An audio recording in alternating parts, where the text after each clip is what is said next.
Bonjour et bienvenue à tous sous le hall de la présidence de la Polynésie française. Nous sommes donc réunis aujourd'hui pour la première édition de notre Heiva Himene Tumu. Donc, Marurumait Eit, Fareret Aiteyem Hana, Manava, It Fareret A, Teye Mainetato, In Yaite Mahora, If Anhohia, no Teye no Tatato, Heiva Himene Tumu. If Aritato Iteye Ahuruma Piti, Farihapir A, Te Veira, Te Tuarua, E Te Veira, Te Tuatai. Irotoi Hoaya, Te Mohimene, If Auhia, Timene Tumu. Timene Tarva Ne, Tarva Teiti, Tarva Rarumat E, Tarva Tuapa, Tuki, in Yato Ara, it pro no te himene ru au, e te te atua mo himene me te ute paripariane, aurera te himene aia. Donc nous sommes réunis aujourd'hui sous le hall de la présidence pour l'événement Heiva Himene Tumu. Alors nous accueillons aujourd'hui 12 écoles du collège, le collège Makotevane et le collège Orihiro, et 10 écoles élémentaires ou primaires avec les chants traditionnels pour la première édition Himene Tumu sous la thématique Afa Otoito Oe Fenua. Donc aujourd'hui, nous allons avoir des Himene Tarava, Tarava Teiti, Tarava Rarumatei, Tarava Tuapa, Tuki, ou alors du Himene Ruau, ou encore du Ute Paripari et même un Himene Aia. Himene Aia, donc ici, se décline comme un petit peu le chant, on va dire, de chaque district. Donc aujourd'hui, une grande fête au niveau des Himene Tumu. Donc, je vais dans un moment inviter Monsieur le ministre à nous rejoindre pour son discours d'ouverture.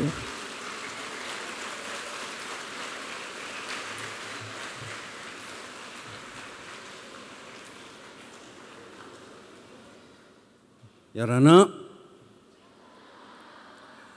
Alors, je vais déroger au protocole en saluant tout d'abord l'ensemble des artistes, parce que vous êtes des artistes présents ce matin, élèves, professeurs, personnels de direction, intervenants, parents, qui ont mis passion et conviction dans la réalisation de notre projet commun à tous. J'aimerais qu'on s'applaudisse.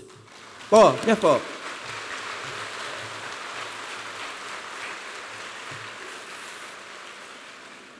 Alors, ma chère collègue Vanina, merci d'être présente. À mes collaborateurs de la DG2E, Eric, Mana Greg, Joël, ainsi que Monsieur le Président de la Commission de l'Éducation, Hainoui, Rana, Rakai, Rana, l'ensemble du personnel de la communauté éducative, des écoles, des établissements, je vous salue tous. Je voudrais saluer le travail formidable de ma super conseillère technique, Madame Samantha Bonitirao, que je demande d'applaudir.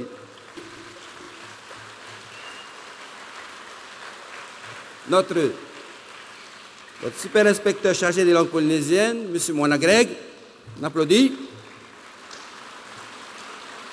Ainsi que tous les collègues conseillers pédagogiques du pôle des langues de la DG2E, Bemiti, Chris et Pierre. Maruru, thank you. Qui se sont investis pour la mise en place de cet événement. Un grand merci à notre talentueux Ratira du groupe Réo Papara, M. Mike Tessé, qui nous a aidés aussi. Je tiens à saluer particulièrement mes deux collègues professeurs de Réo Tahiti du collège Tinomana Eb. Mesdames, Lamaina Tewira et Madame Jeanne Rere, avant que notre président m'appelle aux fonctions de Faterhao, enfin, notre projet a été réalisé. Nous avons mis en place ce projet. Mais bon, heureusement qu'il m'a nommé ministre, c'est comme ça qu'on a pu réaliser rapidement ce projet. Merci.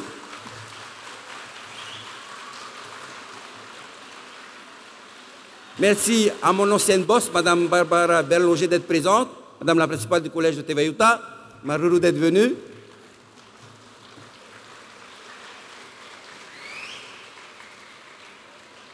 Chers invités, chers amis à tous, Yaorana. Quelle joie et quel plaisir de vous accueillir en ce lieu fédérateur de notre culture autochtone. L'objectif principal de ce Heiva est celui de redonner le goût au chant traditionnel au même titre que la lecture, la résolution de problèmes, n'est-ce pas, et autres. De la préservation, mais aussi du sauvetage, pour ne plus que les gradins de Toata se vident d'ici 5, 10 à 15 ans, pour ne plus que nos enfants me disent « Monsieur, c'est nul, c'est pour être auto, c'est pour les vieux ». Alors, c'est pour ça qu'on organise cet événement, pour leur redonner le goût au chant traditionnel. Ah, Terea. Juste avant de terminer mon propos en français, j'aimerais exprimer de la gratitude à ma grand-mère maternelle ainsi qu'à ma mère qui nous a bercés, mes sœurs et mes cousins, dans cet environnement musical des chants traditionnels au sein de la paroisse protestante de Taunois. J'aimerais qu'on nous applaudisse. Maruru.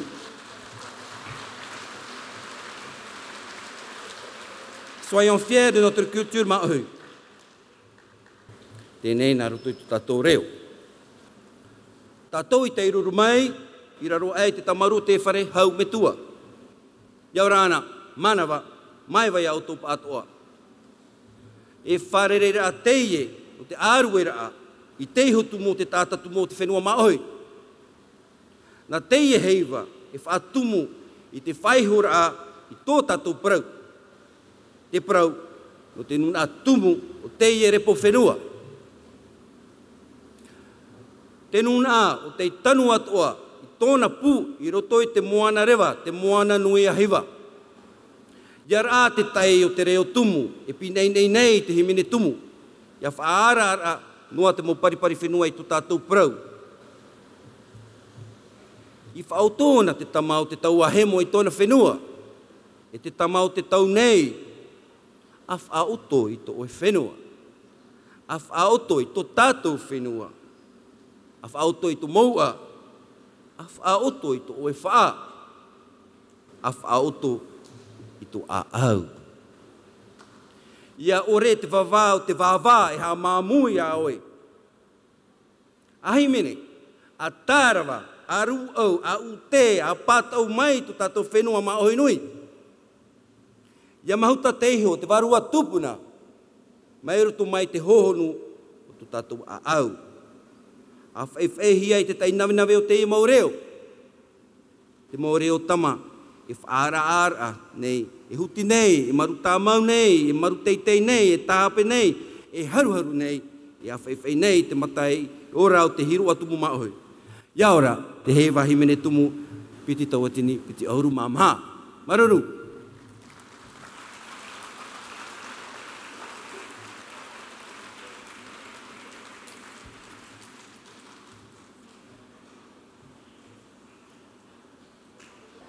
Maruru Maitei Fatrehau. Merci, Monsieur le Ministre, pour notre discours d'accueil et une éloge sur la thématique à Oto, Ito et Fenua. Donc, afin de permettre à nos choristes de s'installer, donc nous allons accueillir dans un petit moment les élèves du collège Makotevane, que je vous demande d'applaudir.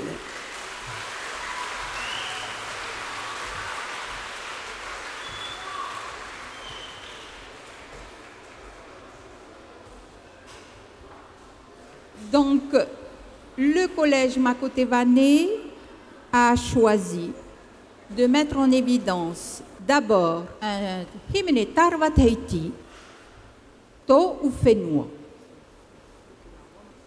puis un himne Ruau intitulé Te Heva. Voici donc les élèves du collège Makotevane. Traya Meit pewe wainene oto, meit pe wainene, teia otora. Yorana e manawa i te mahana. Hamaururu tato i to tato atua no to tato wharereira i te mahana a pitana e holwa mai no tato. Maururu tato paura ti hare mei whare ia mato. Te ie nei mato te ie te mau piahi no te whare haapi ira atuarua no mako te wane. Te af e nei mato tamato himene tarawa e te tei ruo. Maururu ti whare ora mai. Tēnei rā nā o tau te rira e whare o mai. Mako te wane, mua!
Popo met e tātou.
Ape te wane, ya tui tomatou ro'o e.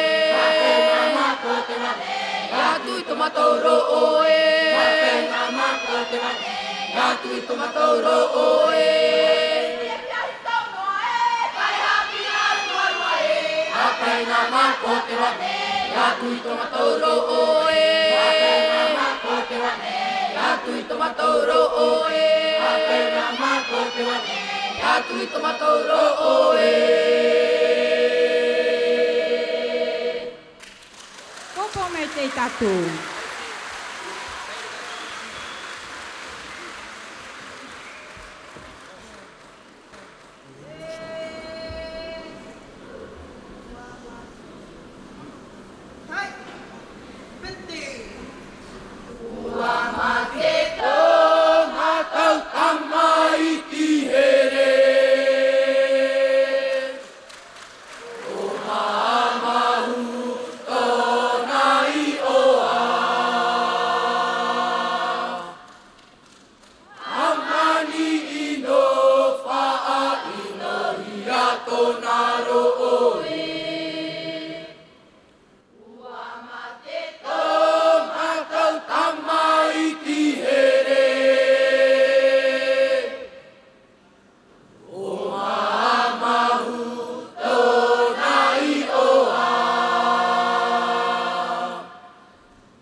Popo mai te tatou he mo tamari no te whareapira tuarua mako te wane tau noa.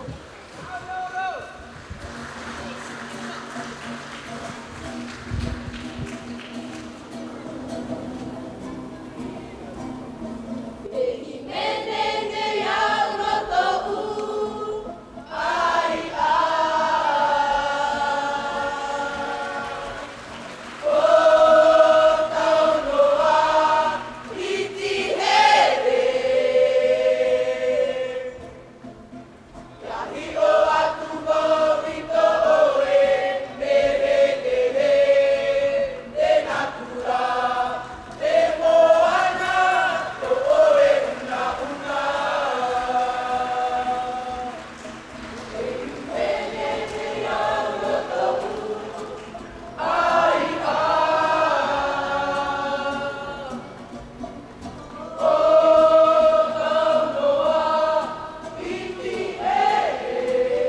nous accompagnons nos collégiens vers leur place avec vos applaudissements.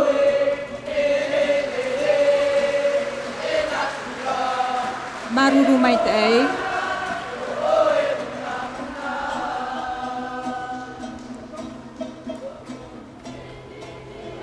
Donc, se prépare à monter sur scène.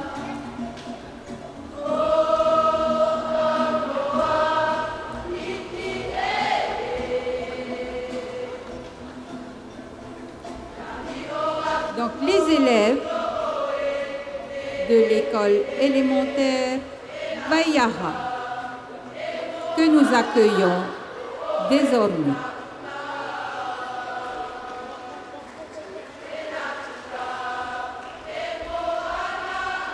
Toujours sous vos applaudissements, on va leur donner tout le courage nécessaire.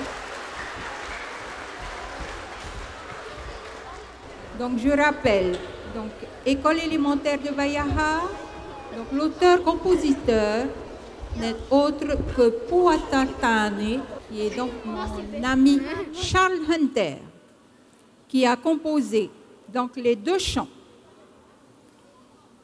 Un himene Tarwathaiti avec Wharereira et un himene Ru'au intitulé Maiha'a. Donc Maiha'a relate un petit peu l'histoire des jumeaux de Hawaikenui qui sont arrivés à Tefana Fa'a. Donc évidemment pour venir lutter contre les héros de Hawiti Fa'a. Voilà un petit peu l'histoire que va nous chanter les élèves de l'école Waiaha. Raya farimai tatut mot mari not farapir a Waiaha Waiaha Fa'a. Iroto itarato himene Ru'au Maiha'a e te Tarwathaiti Wharereira. Himene Papahia e Puatatane. No te Whanhora. Wenye uto? Wenye. Te ya uto ya.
Popo me te tatu.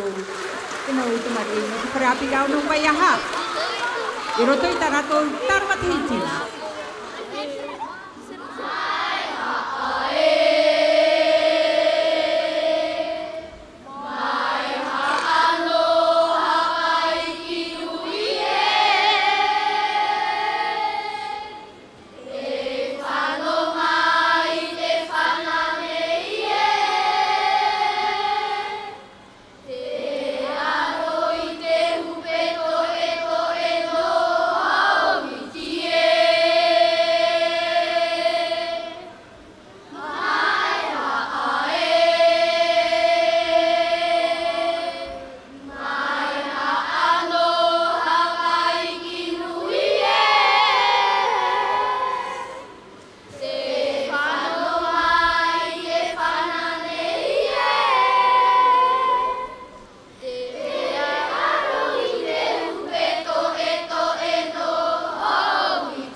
Popo me te tato mo tamari no te pare hapira vai hai ro toi tarato himene ru'o e ha pof aya I na mai ha no Hawaii tinu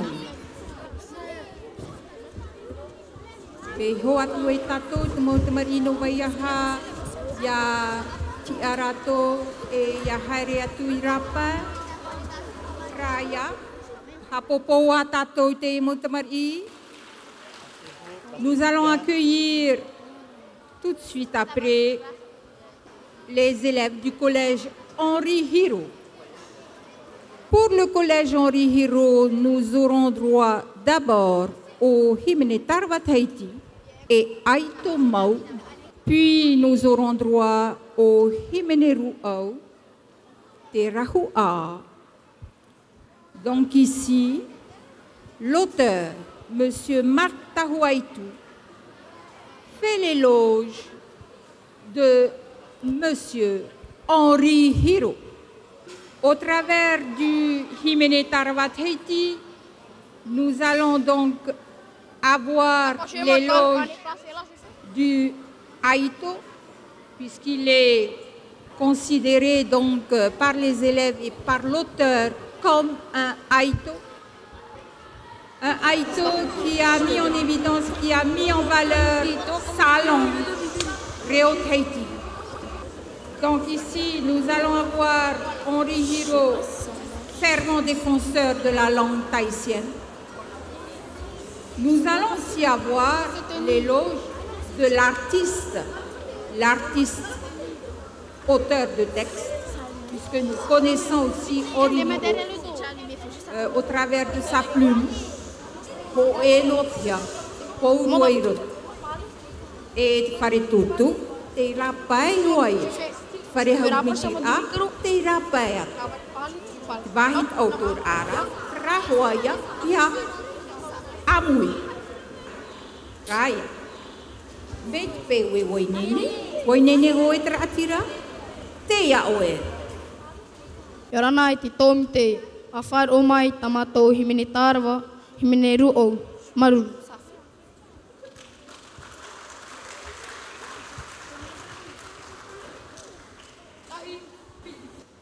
Wafa'ataha te hupe ora matai. Wafa'ataha te hupe ora matai. Auti para rai no mamadu e maireri I no pape aua. E ite tahua mama terani aleti teite. O tare tu fati arere. O te whana, pātiarere, o te whana e tahuari I aurana. Wā whaataha te hupe oro matai, au ti para no mamanu e maireri I no pape aua, e I te tahua mama perani ale ti tete.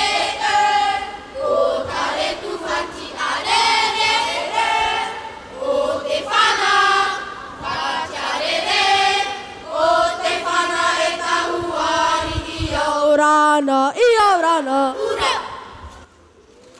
Popo mai te tatou mo te mari roto I taratou himene aia no te whana.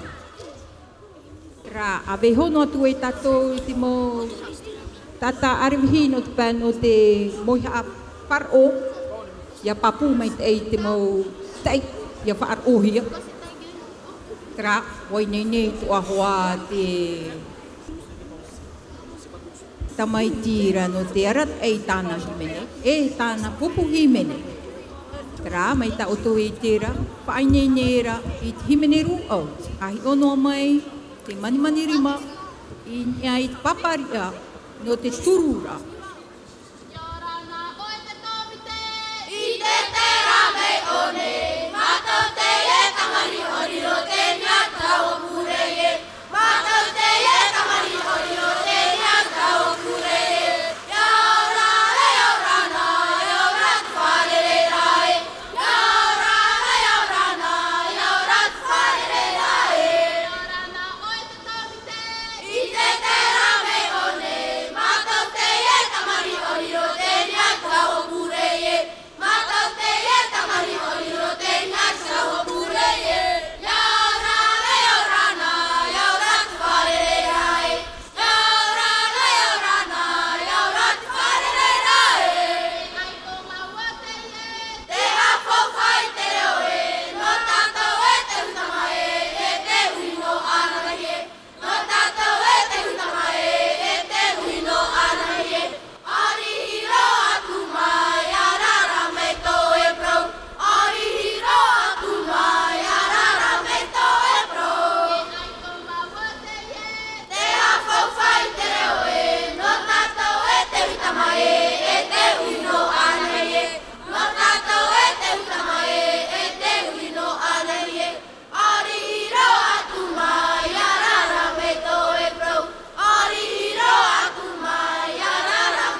Popo me te tato mo tamari rote tarato taravateti.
De gros applaudissements à nos collégiens du collège Henri Hiro pour leurs prestations. Donc merci beaucoup, monsieur le chef de chœur. Nous vous invitons à ramener votre chorale à votre place. Merci.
Nous allons accueillir désormais nos élèves de l'école élémentaire Tamahana l'école de Madame Gaëlle qui est là. Merci Madame Gaëlle pour la chorale. Donc ici, l'école de Tamahana avec les classes CM1, CM2 chanteront sur des textes écrits par Daina Tavayari, aussi bien le Himene Aya sur Papawa, Papawa qui est l'ancien nom d'Aroué, et un Himene Ruau, Noto Uhere Ta U Himene Tumu. Donc texte écrit par Daina Tavayari. Donc dans le Himene Aya, donc le chant, on va dire, propre au district de Aroué Papawa, fait l'éloge en fait des différents sites toponymiques de Aroué, avec sa montagne, Herei, son Tawa, sa place publique, et ainsi de suite. Donc vous avez dans le chant, dans le Himene Aya, l'éloge des sites toponymiques.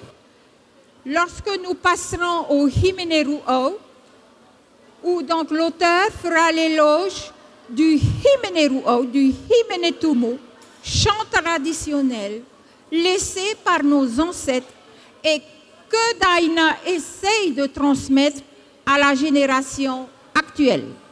Donc voilà un petit peu les textes qui seront chantés.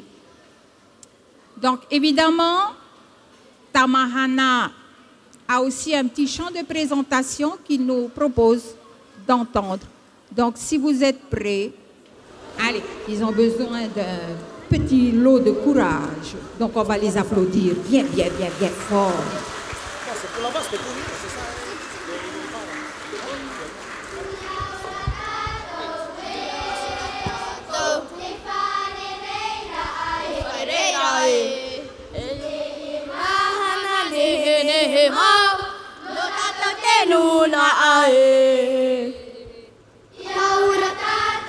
Yaura tato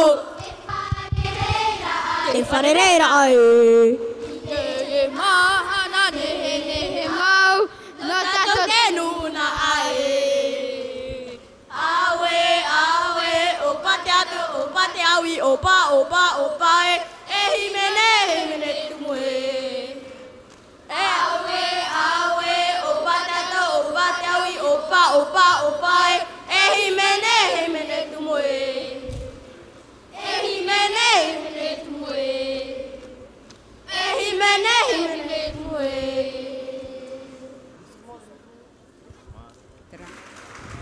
Popo mete tatu mot mari apa ini no tuai ratu no taratu Himene Aya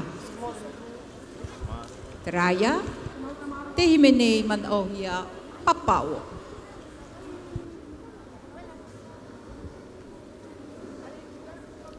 May try hoa yarin tuan en iato ata faan ho may te hoa tato wat mot mari faan ho may te.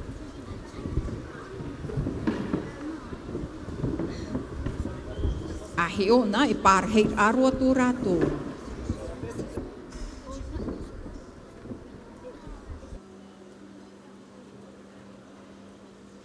Papa oa arue te papa ri mate na amana hune mau atenia ore raie te rai na manue ruae tahua te raro o veiro tara orira ano oe te aitoe pau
moto parino para biga tamahana e toitana himene aya e fa hanhanak aya aru e papao.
po mai te tato mo pari no pare hapir a tamahana I arue I roto I tarato himene ru au no to uhere ta u himene tumu.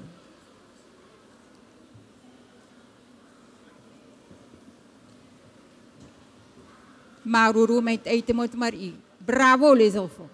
Bravo. Faaine ne mai te farehap ir a no urar imanu mamu no papen o Temo pia hitu e pia au CM1 et CM2. I roto i tarato himene ru au namoa. To ou fenua. Et Mourimai tarato Tarawa Haïti. Donc nous allons accueillir bientôt les élèves de l'école Mamou, donc des classes CM1 et CM2, qui nous interpréteront donc d'abord un himene ruau, to ou fenua, et un himene Tarawa Terama Ura i Hitia Aotera. Donc ici, pour le himene ruau, nous avons une déclinaison des anciens noms de Papen'o jusqu'à Papen'o. Donc en fait, c'est une éloge sur la terre Papen'o, mais en prenant comme spécificité les anciens noms depuis Vavau jusqu'à Papen'o aujourd'hui. Ensuite, pour le Tarawa Haïti, nous aurons donc l'éloge de la fameuse flamme olympique que nous nous apprêtons à accueillir du côté de Hitiaotera Mamou le 13 juin avec un chant Terama Ura i Hitiaotera. Donc ici, des chants composés par les enseignants avec l'aide de leur directrice, Madame Adélaïde Rohi.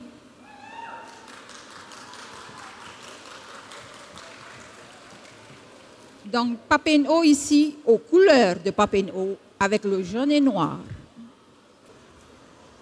Mais ta auto e tera te veira hoat anhor a, tomon eme ere me tomon o mai mitra, te veira hoat anhor a, e arat e hiait mo te mari.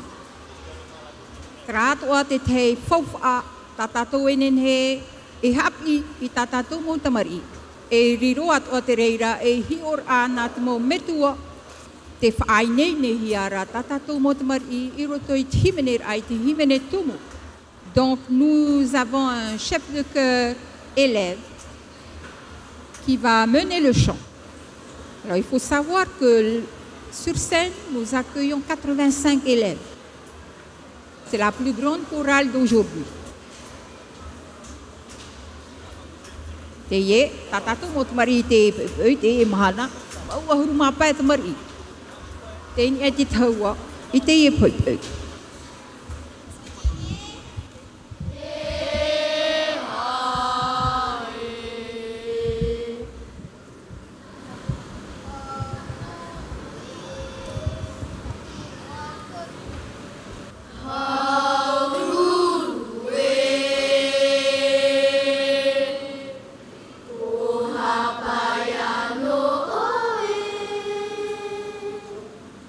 Oh, Mama,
mete tato moto marino te farapira no mamu.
Popo mete tato moto mari. Iroto itarato himene tarava teiti. Un tonnerre d'applaudissements encore à nos choristes de l'école Mamou Papeno.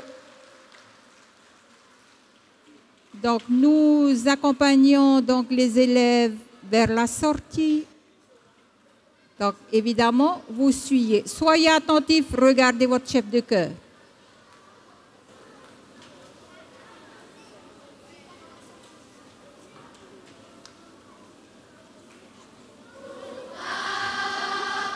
Attention.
Popo mete tato moto mari.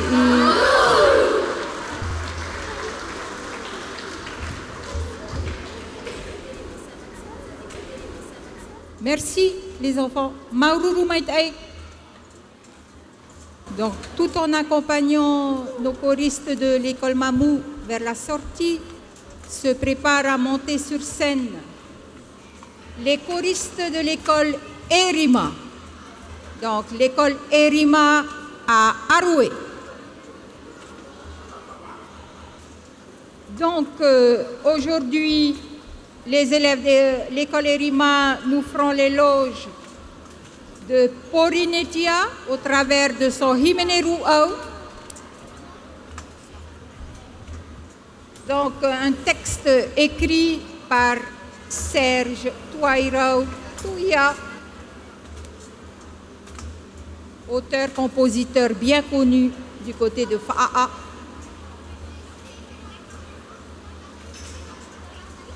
Ensuite, nous aurons donc l'honneur d'entendre un Himene Taravat Haiti, Tehei Una Una. Donc ici, un texte écrit par Patrick Araya Amaru. qui a été adapté en chant. Donc, avec comme titre Te Hei Una Una.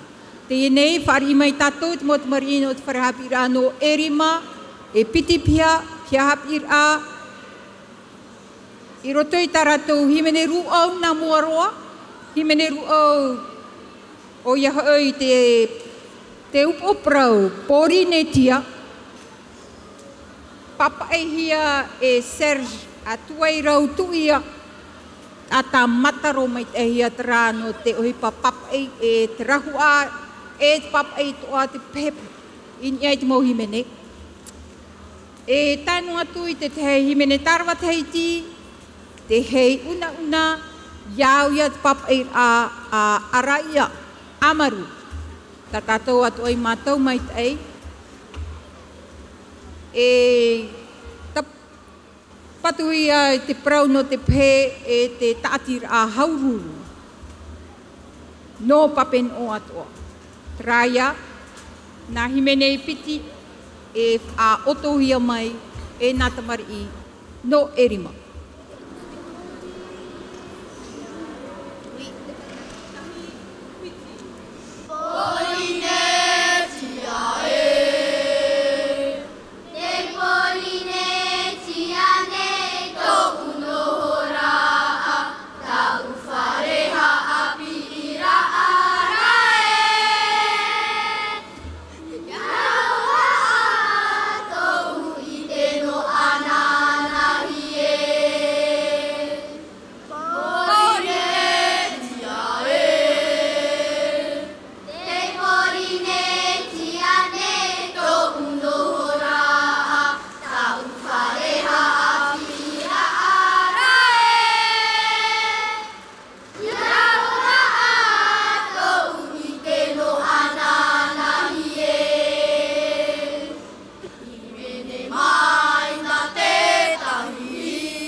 Popo mai te tātou mo te mari no te whareabira no eri mai ruto i tā rātou himene ru au.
De gros applaudissements à nos choristes de l'école Erima.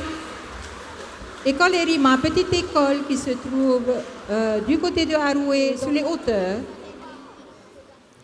Donc, tout en accompagnant nos élèves vers la sortie, donc, nous allons accueillir les élèves de l'école primaire protestante de Taunoa, donc, qui nous propose aujourd'hui 3 chants avec un himene ruau, to uhiru atumu, un himene tarwa teiti, te whenua, et un tuki.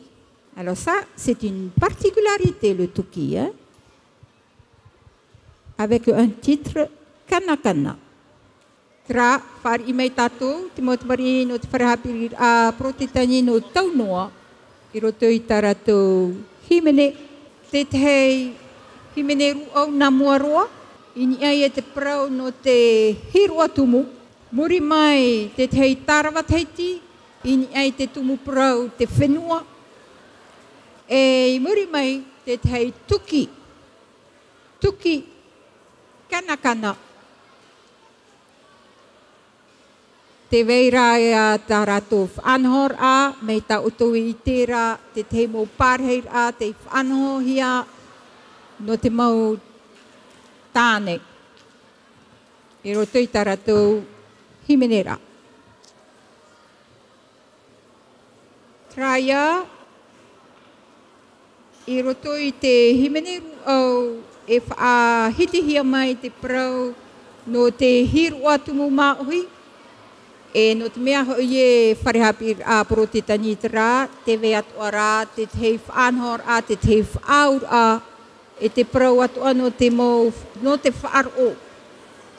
E hiti atua mai, te mea I a tarato e haafofa a mai tei, o ia hoi te prau no te reo maohi.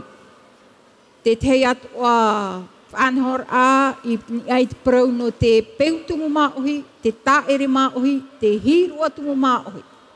Te reira ia te mau prau I tā rātou e wha hana mai I roto I tā rātou himene ruau. Tō uhiro a tumu.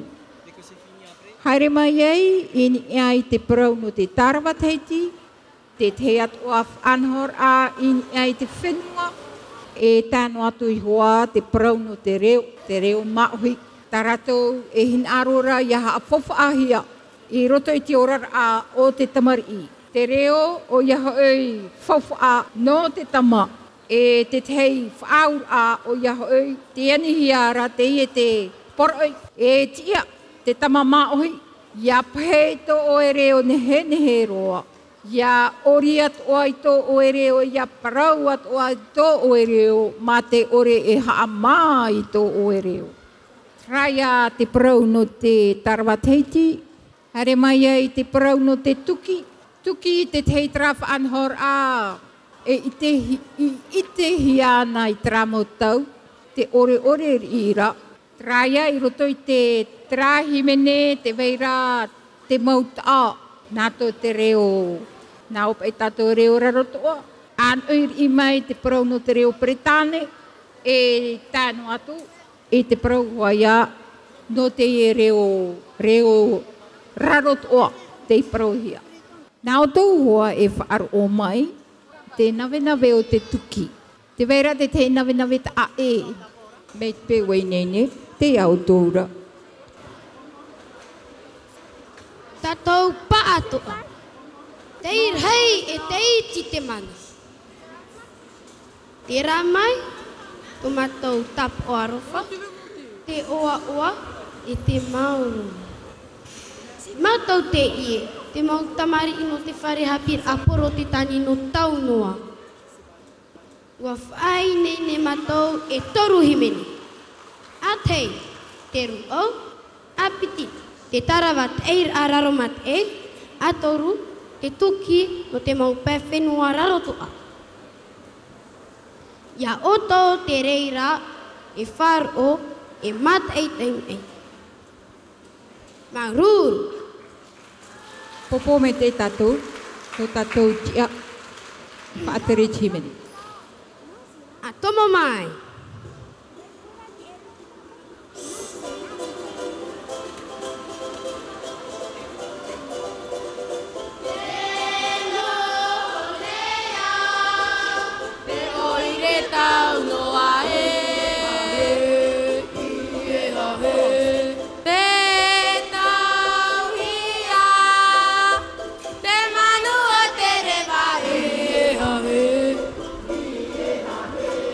Bye.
aloha.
Popo mai te tatou, tatou muito bari.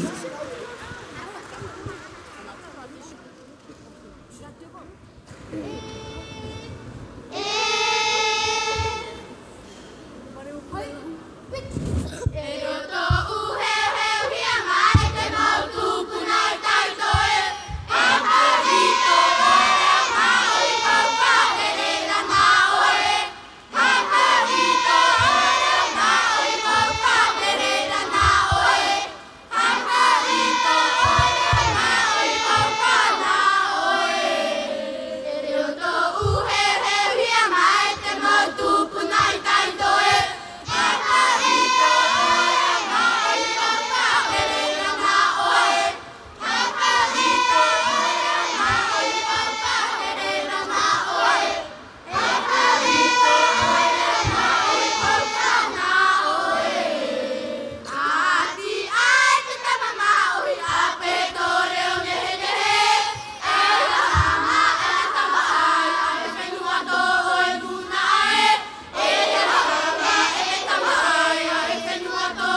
Popo me te tatou tatatu mo tamariki.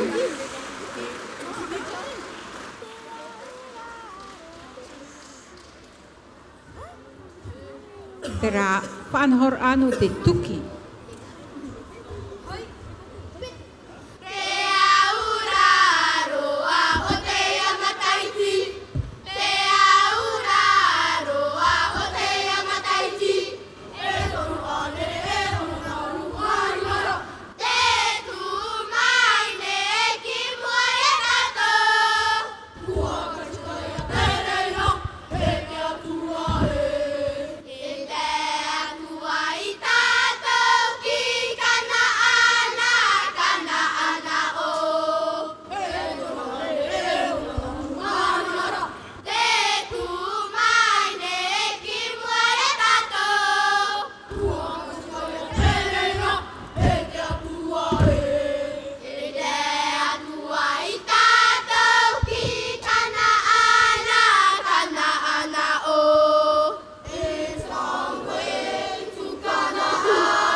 Popo me te tatou tatatu mo tamari e taratou tuki.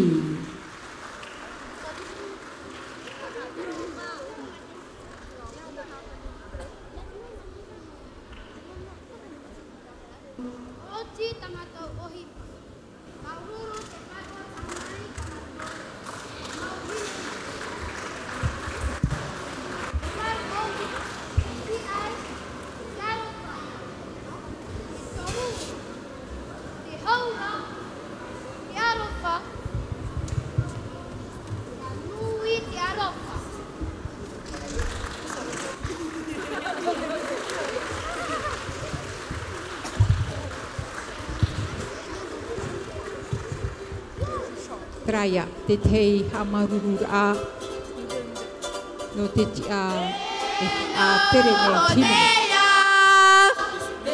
Ire tau noa e.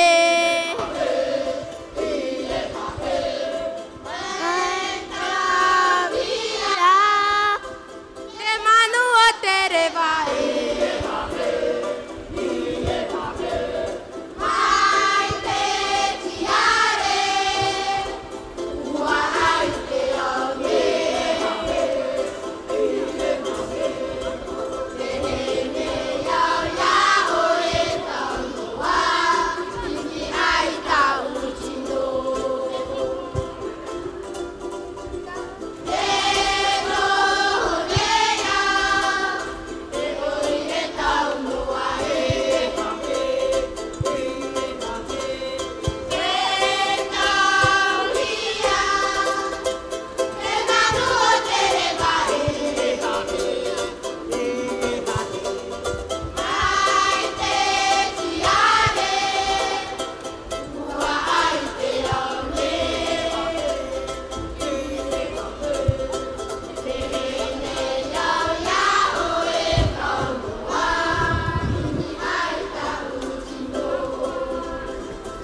Donc, tout en accompagnant nos choristes vers la sortie, donc encore de gros applaudissements à nos élèves de l'école primaire protestante de Tournois, avec ici une spécificité avec le Tuki.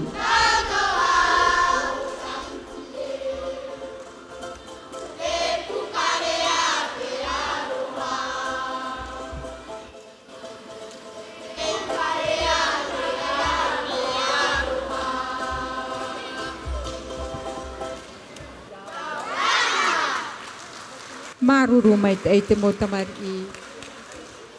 Hap o mai te ya pou na tu auto. Vous faites bien attention aux marches. Merci les enfants.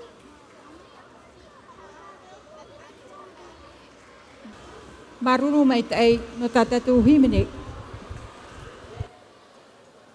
Donc nous allons accueillir désormais les élèves de l'école élémentaire Vaiatu. Vaiatu Traiatu ha hitu circonscription 7 paia paparai haritue. Traya te himene taratou iman amai o yahoi te hei himene ruau. Himene ruau na muarua e muri mai taratou taravat heiti tra ini aya te tumu prau no Vaiatu. Te hei himene papaihia e Amaru Araya Patrick na himene piti. Te himene ruau e te himene taravat heiti. Te tuhiara e te pe e orometua Maruia Jame. Te tamahinei hoaia a Patrick. I roto i tana himene ruau e hafofu ane o ia i te prau no te anua nua hei marma e i roto i tana taravat heiti te hafofu ane o ia te whaateni nei o ia te prau no te o aihoa o tratuha o Vaiatu e te o at o aihoa o te wharehapira. Yorana tato i te iemhana, maruru to tato wharerei a. I te mataheiti piti tau atini ahuru mape, wapap e mei o Patrick Araya Amarutani i te ho e orero no te mautama eitu no Vaiatu. I roto i te e orero, wahor o mei oia i te hei tatarar a no te oa o te wharehap ir a. Nā roto i te heha a, te eia tarato himene ruau tēno atu i tarato himene tārawa. Nā otoia te reira e whaar o mai, maururu. Alors ici, nous avons donc droit à une adaptation en chant du texte Orero écrit par Patrick Araya Amaru pour l'école, pour les élèves de cette école. Donc, comme vous pouvez le voir, tout texte peut être adapté en chant. Vaiatu itie, no hea mai to tawai oa, no hea mai, pene iai, o te whaarahi, te whaanui, i tarahia e te tarate o teo, no ue mahuta ai tie. A te mai ai te tau a mātau, te tau a hewa. I taparhe huna ai, te ari no oe pāpara, i te ari no pere aitu. E waire warara te man urai tie, i te whaanui rae, no te whaara, i te tamai tihui ari. Au e te i tau matatini tie, wahia, ai tono pere aitu, ua mate tō metua tāne. Te reo no oe te i tō matatini, i te mama e nā ore o te tama, i te mato no te whaarahi, i to te whenua, i to te ra i tua tini, i te nua tua. A tahita amai nā, a tau turu mai a pere aitu, a tau turu mai nā iau.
Popo me te tatou mo tamari I toi tana taratou himeneru au.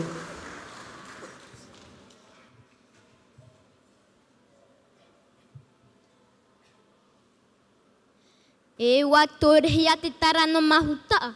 I te tahi anua una mau. Te anua ia o oro atua. E watahe marama te I anua. I te upo o te ie tama hepo.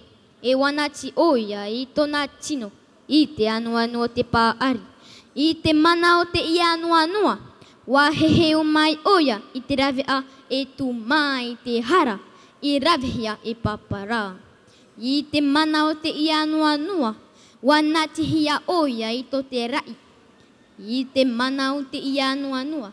Wa whiruhia oia I te nuu atua. Wa whiruhia oia I te atua oro. E wa tor iri te roi mata. O oro atua I te wha o oro whero. E mai raro mai I te whenua. Mai roto mai I te pu whenua. No te tapau I te ie hono mutu ore. Wa pu mai oia I te vai mana. Te vai no oro atua.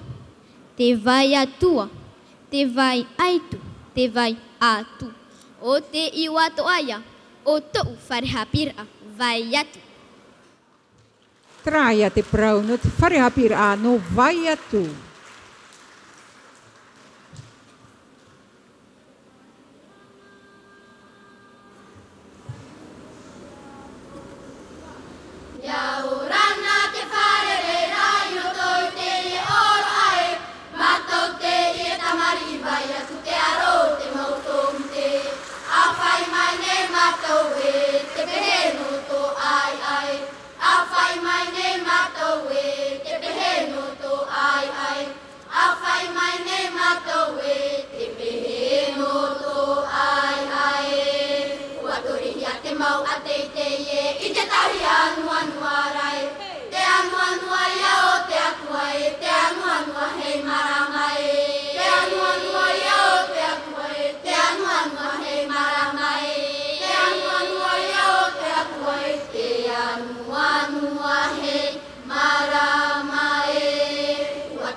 Popo me te tatou mo te marino te whareha pira no vai atu.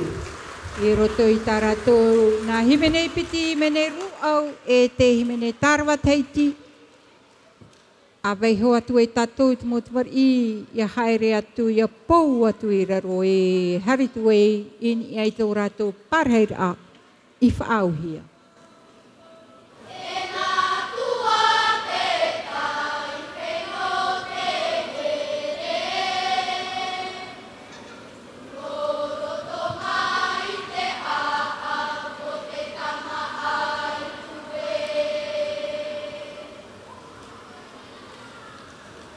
popo me te tatou mo te mari.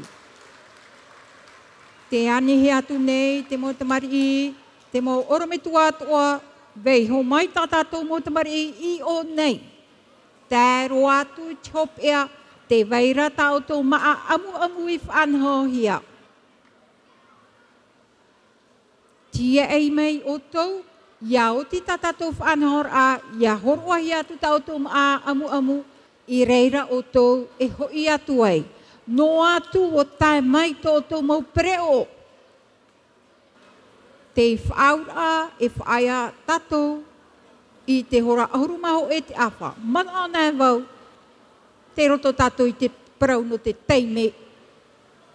Nen he tatou e tia iri tra, wau tia no te wharehapir ano vai atu, whainei ne mai te mautamari no te wharehapir ano whareroi.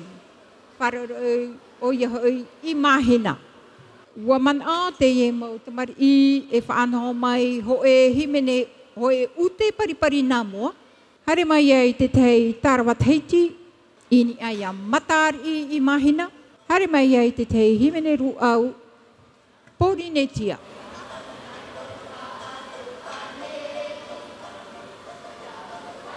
Tatou pa atu ane, e aha to o tō huru e te mauhoa, iaura na tatou pa atu ane. Iaura na tatou pa atu ane. Iaura na tatou pa atu ane. E aha to o tō huru te mauhoa, iaura na tatou pa atu ane. E aha te prau api, prau api, prau api. E aha te prau api, iaura tatou e. E aha te prau api, prau api, prau api. E aha te prau api, iaura tatou e. Iana tatou pa atu ane. Iaura na tatou pa atu ane, tu ane. E aha to o tu huru o te mauhoa, iaura na tatou pa atu ane. Iaura na, iaura na, iaura na, tatou pa atu a. Iaura na, iaura na, iaura na, tatou pa atu a.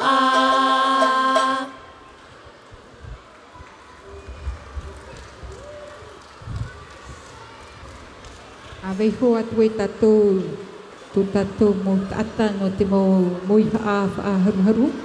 Donc le chef de chœur d'aujourd'hui, Madame Vaité de l'école Whareroi.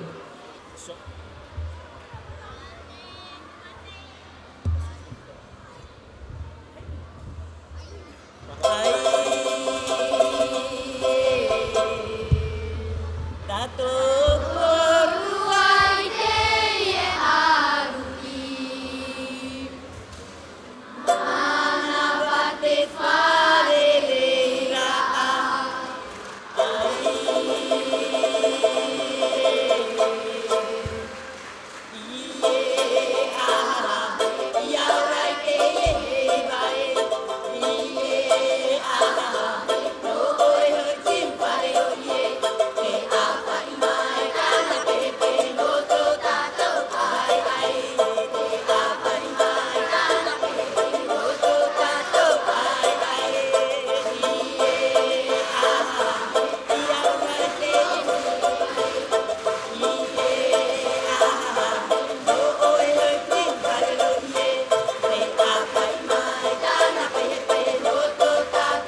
Popo me te tatou mo te pari. No te ye ute pari pari.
Popo me te tatou mo te mari. E roto i taratou tarawa teiti.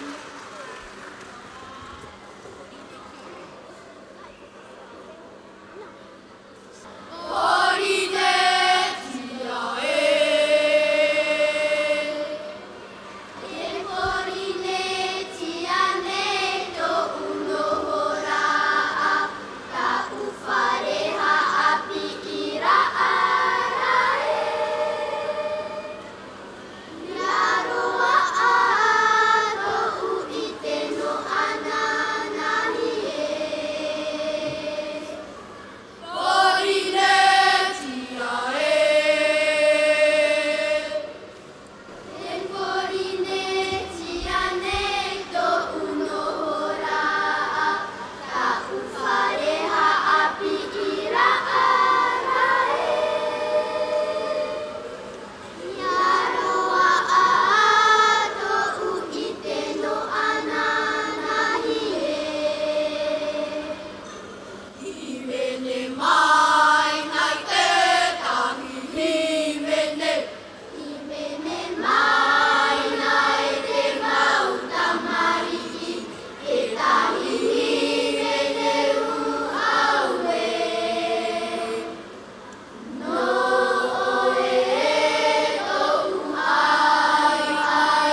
Popo mete tato, notre mari, notre frère Pirano, farereux. Bravo les enfants.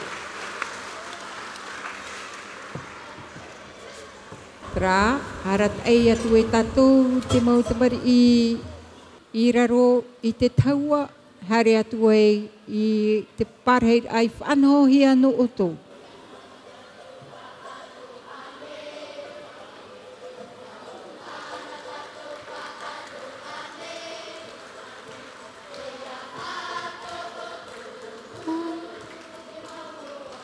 Tra, haratai no tato I tato mo te mari whai nene mai.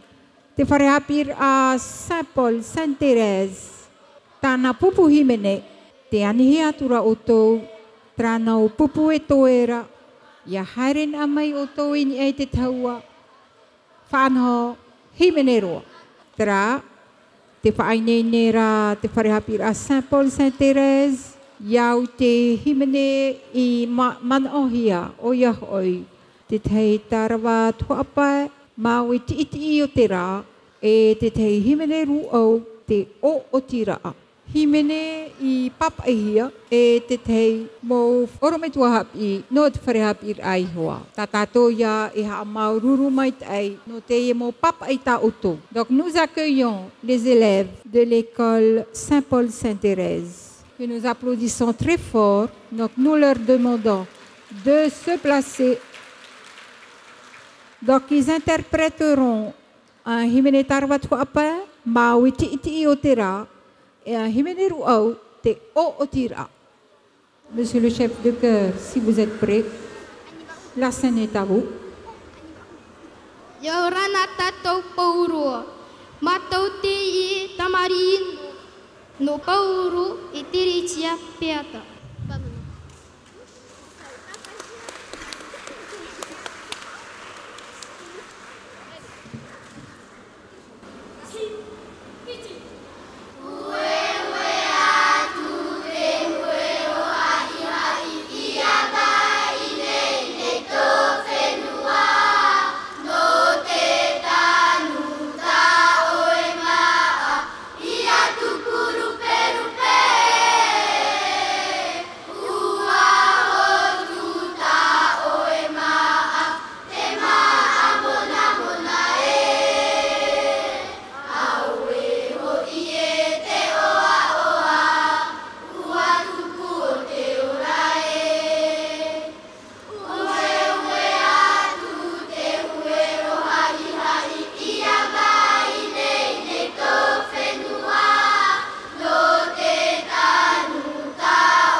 Popo me te tatou, te I mo tamari ro te taratou himene ruau, te o tira a e papaihia, e te mauri tereimana.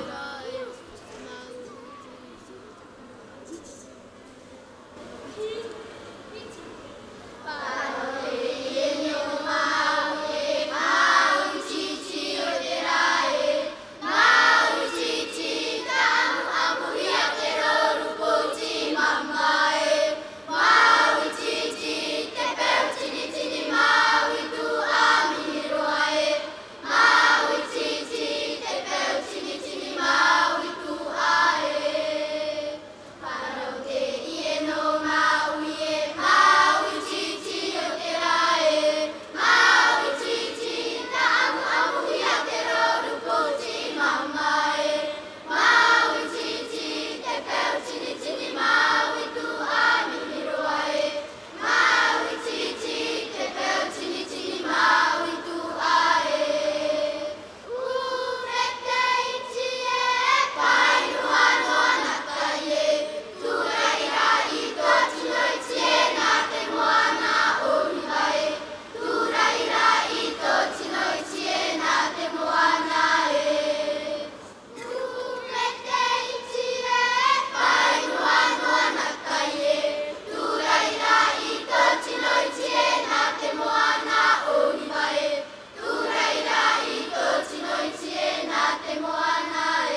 Opo mete tato mot mari. Ot farehap ir à Saint-Paul, Sainte-Thérèse. Iroto itarato himene tarvat huapa. O chita mato ohipa, maururu. Maruru mai tai no tau to ohipa mot mari. Tiani hiatura oto e harimaru atu I muri mai. Maruru mai tai. Merci encore les enfants pour votre prestation. Donc nous accueillons désormais les élèves de l'école élémentaire Piafou avec son Tarvat Haiti et son Himeneru Au sur Piafou. Yorana tatou paatua. Te yenei a muir a tatou. E ye mai nei te whareapir a no Piafou. E tāna himene tārawa raromatai tua I ia I te ruau. E piti a ai I papai hia mai e te yenau mau tamari. Piafou iti e, Piafou tini, Piafou vaiora. E te eito no whaa te whanai ahurai. Tamari Piafou mua!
Donc nous avons une élève qui va accompagner la chorale avec son violon.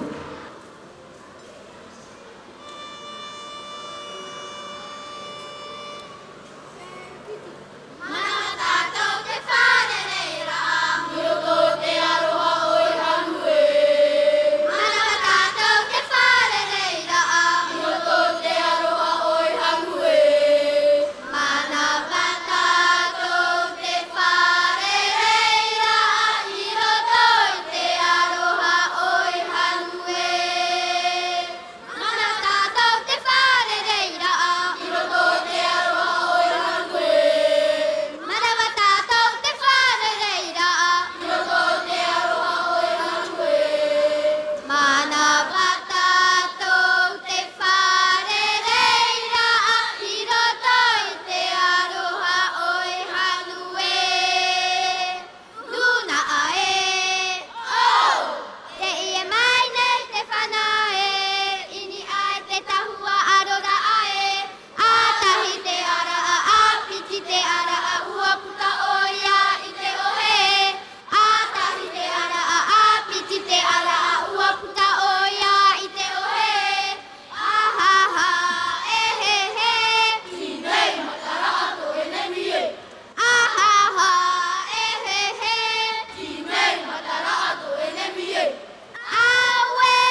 Popo me te tatou mot mari ro te taratou tarawara rumata e o te whana ia hura e tra whana ta o tō mea oia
Popo mai te tatu mo te marino te wharehapira no piafau I roto I tarato himene piti tarwararumat ai himene ruau ini ai a piafau.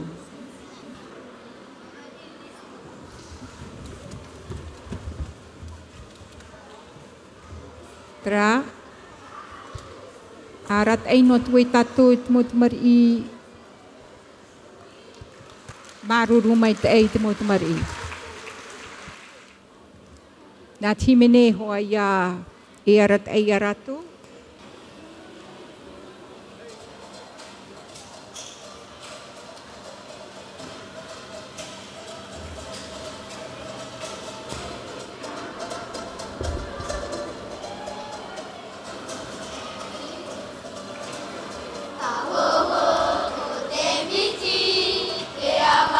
Ra popo no tatou te mo te mari a hoi no tuai rato a pou a tuai rato e raro I te taua maruru mai te te mo te mari. Donc un grand merci encore à nos élèves de l'école élémentaire Piafou de Faa avec les chants proposés Tarvara Rumatai et Himeneruau sur Piafou. Nous allons accueillir notre dernière école avec l'école élémentaire de Pamatai. Donc là aussi, nous propose un Himeneruau et un Himene Taravataiti. Donc les choristes se placent.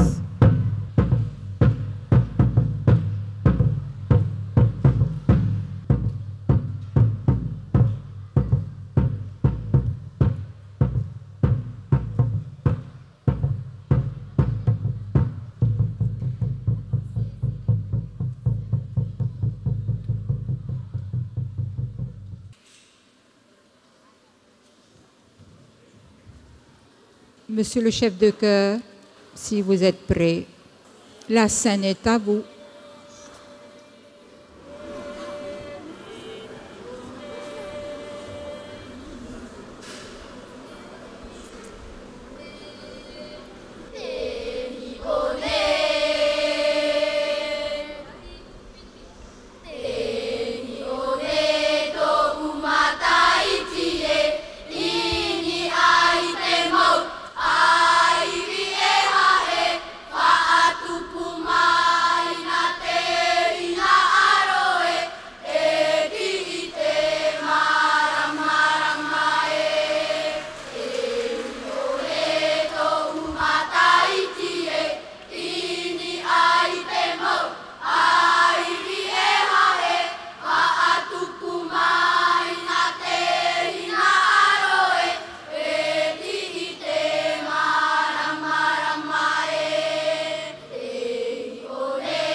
Popo mai te tatou tatatou mo te mari I roto I taratou Himeneruau.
Popo maitei tatu mo tamari no te whare hapira no pamatai roto i tarato tarwa taiti.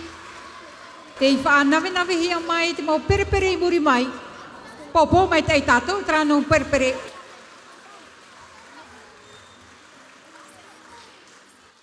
Tra arat ai no tuai tatu te mau tamari I maururu maitei. Bravo les enfants et merci encore. Trawataya tatu te hop ea, tatu fanhor a.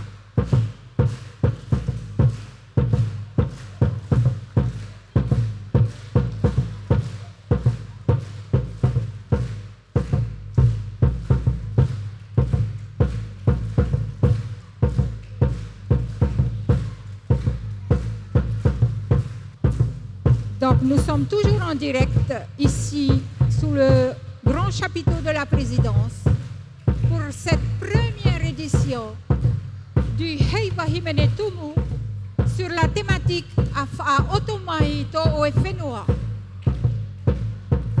Donc tout en accompagnant nos choristes vers la sortie. Merci beaucoup les enfants. Alors ici, nous tenons à remercier, Monsieur le ministre tient à remercier tous les acteurs présents aujourd'hui, que ce soit les élèves. Marie, un grand bravo à nos élèves choristes. Et bien sûr, avec les élèves, nous avons nos enseignants. Popo, maitei tato, tatato mo, orometua happy. Muri mai tatato mo, orometua happy, te veira te mo fatre happy ra, e turu mai, te ye fanhor a, no te Heiva Himene Tumu, maruru mai te mo fatre happy ra.